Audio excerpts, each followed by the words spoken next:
सकारात्मक स्वास्थ्य एवं कुशलक्षेम के उन्नयन के कुछ साधारण उपाय जो दैनिक जीवन से जुड़े हैं इस प्रकार हैं। पहला, काम से प्यार करें। Work is worship. अपना काम प्यार तथा शौक से करें। इसे कभी भी बोझ न समझें। यदि काम शौक से किया जाए तो मन और शरीर दोनों प्रसन्न रहता है। दूसरा, एक वक्त में एक ही काम करें। One thing at a time. एक ही समय में अधिक कार्यों का झमेला लेकर न बैठ जाए। बारी बारी से एक एक काम करते जाएं। अतः पहले एक काम समाप्त कर ले, उसके बाद ही दूसरे की शुरुआत करें। तीसरा, जल्दीबाजी न करें। Don't make hasty. जिस कार्य को व्यक्ति जल्दी करना चाहता है वह कार्य जल्दी होने के बजाय देर से होता है तथा शक्ति भी अधिक खर्च होती है। इसीलिए जल्दबाजी से बचना चाहिए। चौथा, गुस्से को दबाएं नहीं। Don't suppress anger. गुस्से के दबाने से कई प्रकार के रोग उत्पन्न हो जाते हैं। इसे सूझबूझ तथा सुव्यवस्थित ढंग से बाहर निकालें। गुस्सा बाहर निकालने से मन हल्का हो जाता है तथा आदमी कुछ आराम महसूस करता है। यह जरूरी नहीं कि गुस्सा उसी व्यक्ति पर निकाला जाए जिस पर आप नाराज हैं। इसे अन्य माध्यमों जैसे किसी हमदर्द, रिश्तेदार या किसी दोस्त से बात करके भी निकाला जा सकता है। पांचवा, दुखदाई बातों को सहजता से लें। Take painful matters easily. प्रतिदिन घटने वाली छोटी छोटी बातों पर नाराज न हो, इसे सहजता से लें। दुखद घटनाओं को ईश्वर पर छोड़ दें। छठा, नफरत तथा ईर्ष्या से बचें। Avoid jealousy and hatred.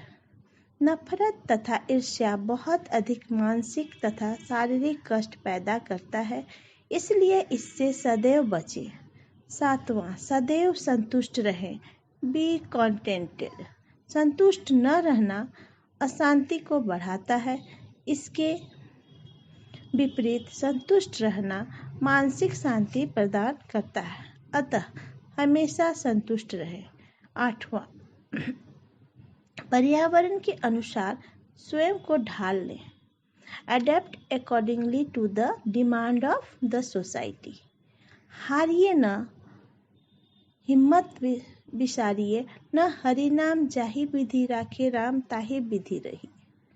जिन अवस्थाओं को आप बदल नहीं सकते उनसे समझौता करने, मतलब पर्यावरण यानी वातावरण के अनुसार अपने आप को ढाल लें।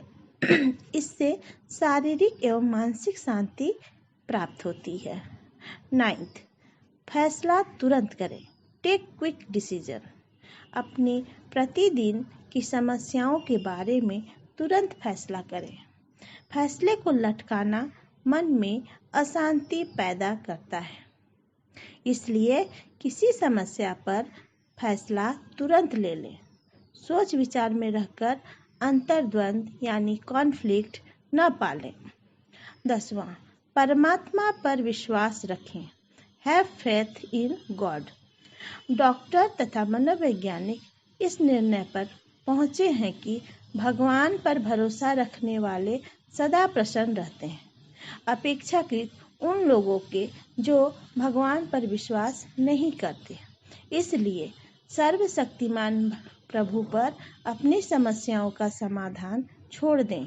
इससे आपको शांति तथा शक्ति मिलेगी और आप अधिक आराम तथा अधिक आनंद की अनुभूति कर सकेंगे। ठीक है, आज हमारा यह तीसरा चैप्टर कंप्लीट हो गया है। इसके अंतर्गत हमने जो भी पढ़ा वो स्ट्रेस को लेकर था। स्ट्रेस या प्रतिबल एक ही चीज़ होता है, जिसमें हमने देखा कि कोई भी घटना, परिस्थिति जो व्यक्ति को असाधारण अनुक्रिया करने के लिए बाध्य करता है, तनाव कहलाता है। तनाव का अर्थ मनोवैज्ञानिकों ने बतलाया कि तनाव से तात्पर्य शरीर द्वारा आवश्यकता अनुसार किए गए अविशिष्ट अनुक्रिया से होता है। इस प्रकार हम देखते हैं कि तनाव हमारे शारीरिक, मानसिक हर घटक को बुरी तरह प्रभावित करता है। तनाव के उद्गम और स्रोत में भी हमने पाया कि मनोवैज्ञानिकों ने तनाव के जो कारक होते हैं यानी प्रतिबलक यानी स्ट्रेसर वो विभिन्न प्रकार के होते हैं बतलाया, जिसमें पहला था तनावपूर्ण घटनाएं यानी स्ट्रेसफुल इवेंट, दूसरा था अभिप्रेरकों का संघर्ष यानी कॉन्फ्लिक्ट ऑफ मोटिव्स, तीसरा था डे टू डे लाइफ का हैजल्स यानी डेली हैजल्स यानी दैनिक उलझने, अगला था कार्य दबाव यानी वर्क प्रेशर, अनमैनेज्ड वर्क यानी अप्रबंधित कार्य, फ्रस्ट्रेशन यानी कुंठा। ये सभी व्यक्ति में तनाव उत्पन्न करने के कई स्रोत हैं। ठीक है, अब आगे हमने पढ़ा कि मनोवैज्ञानिक प्रकारें तथा स्वास्थ्य पर तनाव का क्या क्या प्रभाव पड़ता है। उसमें हमने देखा कि मानसिक प्रतिक्रियाएं, मनोवैज्ञानिक प्रतिक्रियाओं के अंतर्गत संज्ञानात्मक प्रभाव यानी कॉग्निटिव इफेक्ट पड़ा और संवेगात्मक प्रभाव यानी इमोशनल इफेक्ट पड़ा। ये सभी मनोवैज्ञानिक प्रतिक्रिया यानी साइकोलॉजिकल रिएक्शन के अंतर्गत आए थे। और अगर हम शारीरिक प्रतिक्रिया यानी फिजियोलॉजिकल रिएक्शन जब देखते हैं तो उसमें भी बहुत सारी प्रतिक्रियाएं आती हैं कि व्यक्ति के पेट की गड़बड़ी, हृदय की धड़कन का बढ़ना, श्वास की गति का तेज हो जाना, चेहरा लाल हो जाना, हाथ पैर में कंपन आदि, ये सभी शारीरिक प्रतिक्रियाओं के उदाहरण हैं। इसी में कैनन ने कहा भीड़ो या भागो अनुक्रिया, इसके अंतर्गत उन्होंने कहा यानी फाइट और फ्लाइट रेस्पॉन्स। इसी शारीरिक प्रतिक्रिया के अंतर्गत ही गैस मॉडल का प्रस्ताव दिया है इसने हेंस सेली ने, जिसे सामान्य अनुकूलन संलक्षण यानी जनरल एडेप्टेशन सिंड्रोम कहते हैं। जनरल एडेप्टेशन सिंड्रोम जब हम पढ़े तो उसमें हमने क्या पाया, उसमें 3 अवस्थाएं होती हैं। पहला चेतावनी की अवस्था, चेतावनी प्रतिक्रिया की अवस्था यानी स्टेज ऑफ अलार्म रिएक्शन जिसे ए कहते हैं। दूसरा था प्रतिरोध की अवस्था यानी स्टेज ऑफ रेजिस्टेंस और आर, और तीसरा था समापन या परिश्रांति की अवस्था जिसे स्टेज ऑफ एग्जॉशन और ई कहते हैं। इस तरह हमने तनाव का प्रभाव के अंतर्गत हमने देखा कि तनाव व्यक्ति में न केवल मनोवैज्ञानिक बल्कि शारीरिक दोनों प्रकार की प्रतिक्रियाएं पैदा करता है। फिर उसके बाद हमने आगे पढ़ा तनाव तथा स्वास्थ्य का क्या संबंध है, तनाव का सामना हम किस तरह करेंगे। तनाव और तथा स्वास्थ्य के अंतर्गत हमने क्या देखा कि तनाव के दुष्परिणाम के कारण विभिन्न तरह के मानसिक एवं शारीरिक बीमारियों का प्रभाव व्यक्ति के स्वास्थ्य पर पड़ता है, जिसमें पेप्टिक अल्सर होता है, asthma, headache, eczema, arthritis, hypertension, cancer, diabetes आदि होता है, डिप्रेशन आदि मनोवैज्ञानिक समस्याएं होती हैं।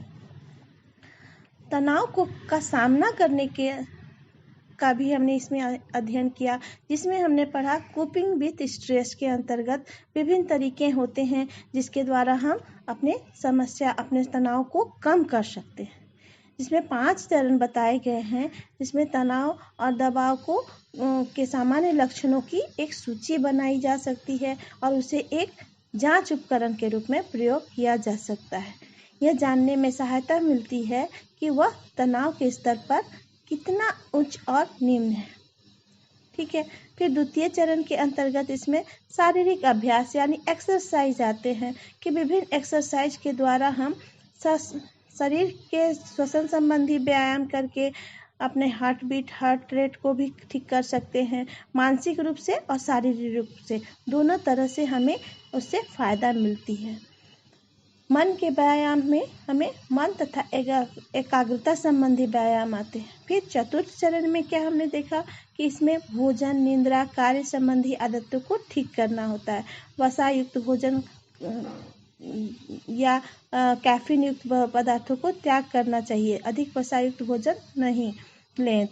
अंतिम चरण में व्यक्ति की सामाजिकरण की आवश्यकताओं की पूर्ति आती है। इसके अंतर्गत शौक तथा बहलाव भी सहायक होते हैं। इसके अंतर्गत अगर किसी को म्यूजिक पसंद है तो वो म्यूजिक सुने, जानवरों को पाले, प्रार्थना करे, गार्डनिंग करे। ये सभी कार्य भी तनाव का सामना करने में सहायक होते हैं। इसका मतलब ये हुआ कि अगर हम अपनी समस्या का समाधान नहीं कर पा रहे हैं, जिसके कारण हम तनावग्रस्त हैं, तो कुछ समय तक के लिए अगर हम उस ओर से अपने ध्यान को हटाकर दूसरी ओर लगा दें तो वो समस्या धीरे धीरे हमारा ध्यान उस ओर से हटेगा, जिससे तनाव का जो रेंज है, जो उसका एक्टिवनेस है, वो थोड़ा कम होते जाएगा और धीरे धीरे वो समाप्ति की ओर अग्रसर होगी, जिससे शारीरिक या मानसिक रूप से हम कम प्रभावित होंगे और उसका सामना करने में भी हम सक्षम होंगे। ठीक है, आज हम लोग इतने ही पढ़ते हैं। अगले क्लास में मैं इससे संबंधित कुछ महत्वपूर्ण प्रश्न और उत्तरों की चर्चा करूंगी। ठीक है, ओके।